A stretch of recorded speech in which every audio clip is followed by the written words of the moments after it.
पत्र लिखना भी एक कला है और अभ्यास के द्वारा इस कला पर विजय पाई जा सकती है। गांवों में एवं दूर दराज के क्षेत्रों में जहां टेलीफोन, मोबाइल आदि की सुविधा नहीं है, वहां आज भी संदेश भेजने के लिए सबसे सरल और सस्ता साधन यही है। पत्र लिखते समय निम्नलिखित बातों पर विशेष ध्यान देना चाहिए। पत्र सरल और स्वाभाविक शैली में लिखा गया हो, भाषा आडंबर रहित और प्रभावशाली हो, वाक्य छोटे और प्रभावी हों, अपनी बात को संक्षेप में कहा गया हो, पत्र का आरंभ और अंत सही हो, शिष्ट भाषा का प्रयोग किया गया हो, अप्रासंगिक बातें न लिखी गई हों। पत्र के प्रकार। पत्र मुख्यतः 2 प्रकार के होते हैं, औपचारिक पत्र, अनौपचारिक पत्र। औपचारिक पत्र प्रार्थना पत्र, कार्यालयों, संपादकों, सरकारी विभागों, व्यापारियों को लिखे जाने वाले पत्र औपचारिक पत्र कहलाते हैं। अनौपचारिक पत्र निजी पत्र अर्थात सगे संबंधियों, मित्रों, परिचितों आदि को लिखे जाने वाले पत्र अनौपचारिक पत्र कहलाते हैं। इनमें बधाई पत्र, निमंत्रण पत्र, संवेदना पत्र और सामान्य पत्र आते हैं। इन दोनों तरह के पत्रों को लिखने के ढंग अलग अलग होते हैं। औपचारिक पत्र लिखने का ढंग। सबसे ऊपर बाईं ओर पत्र पाने वाले का पद लिखा जाता है, जैसे प्रधानाचार्य, संपादक, मैनेजर, मुख्याध्यापिका आदि।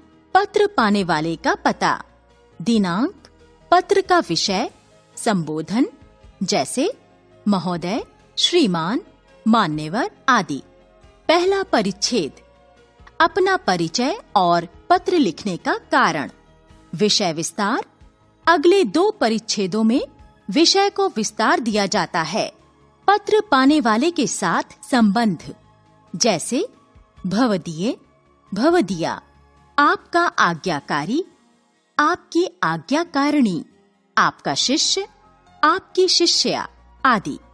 पत्र लिखने वाले का नाम तथा हस्ताक्षर, पत्र लिखने वाले का पता। यह ध्यान रहे कि सभी कुछ बाईं ओर से ही लिखा जाना चाहिए, बीच बीच में पंक्ति छोड़ने की आवश्यकता नहीं होती। अनौपचारिक पत्र लिखने का ढंग।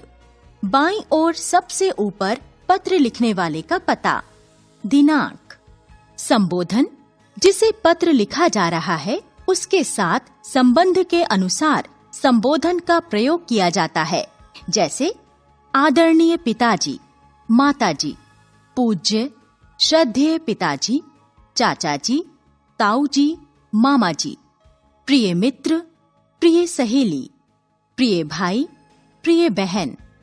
अभिवादन, सादर नमस्कार, सादर प्रणाम, चरण स्पर्श, नमस्ते, स्नेह, आशीर्वाद, प्यार आदि। पहला अनुच्छेद, पत्र लिखने का कारण स्पष्ट करो। विषय विस्तार, 2 परिच्छेदों में विषय वस्तु का विस्तार करो।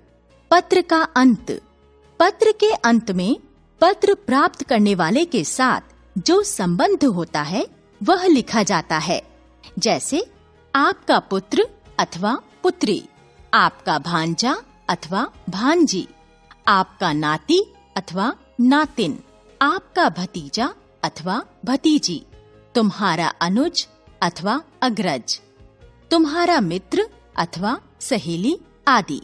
पत्र लिखने वाले का नाम तथा हस्ताक्षर। औपचारिक पत्र, छात्रवृत्ति के लिए प्रधानाचार्य को प्रार्थना पत्र लिखिए। प्रधानाचार्य, सरस्वती विद्या मंदिर, टैगोर नगर, नई दिल्ली, दिनांक 25 अप्रैल। विषय छात्रवृत्ति हेतु प्रार्थना पत्र। मान्यवर, सविनय निवेदन है कि मैं आपके विद्यालय की कक्षा 6 A का छात्र हूँ। गत मास किसी कारण से मेरे पिताजी की नौकरी छूट गई। घर आर्थिक तंगी से गुजर रहा है, क्योंकि घर में और कोई कमाने वाला नहीं है। ऐसे में स्कूल की पढ़ाई का भार उठाना अत्यंत कठिन हो गया है। मैं अब तक सभी कक्षाओं में प्रथम श्रेणी से पास होता रहा हूँ। सभी गुरुजन और सहपाठी मेरे व्यवहार व आचरण से पूर्णतया संतुष्ट हैं। मैंने भाषण प्रतियोगिता तथा खेल प्रतिस्पर्धा में कई बार विद्यालय का प्रतिनिधित्व किया है और कई पुरस्कार भी जीते हैं। मेरा आपसे विनम्र निवेदन है कि मेरी पारिवारिक स्थिति को ध्यान में रखते हुए मुझे छात्रवृत्ति दिलवाने की कृपा करें। आपके इस सहयोग के लिए मैं सदैव आपका ऋणी रहूंगा। धन्यवाद।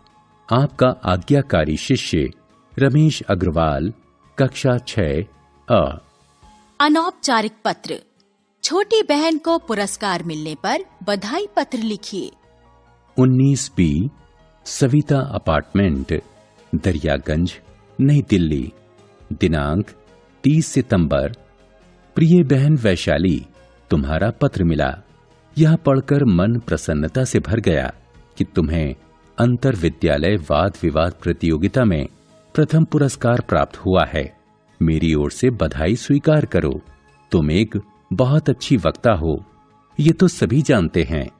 तुम्हारी वाणी दूसरों को सहज ही प्रभावित कर लेती है। तुम्हारे चेहरे के हाव भाव निर्णायकों को अपनी ओर खींच लेते हैं। तुम आगे चलकर एक श्रेष्ठ वक्ता के रूप में अवश्य नाम कमाओगी। एक बार फिर मेरी ओर से बधाई स्वीकार करो।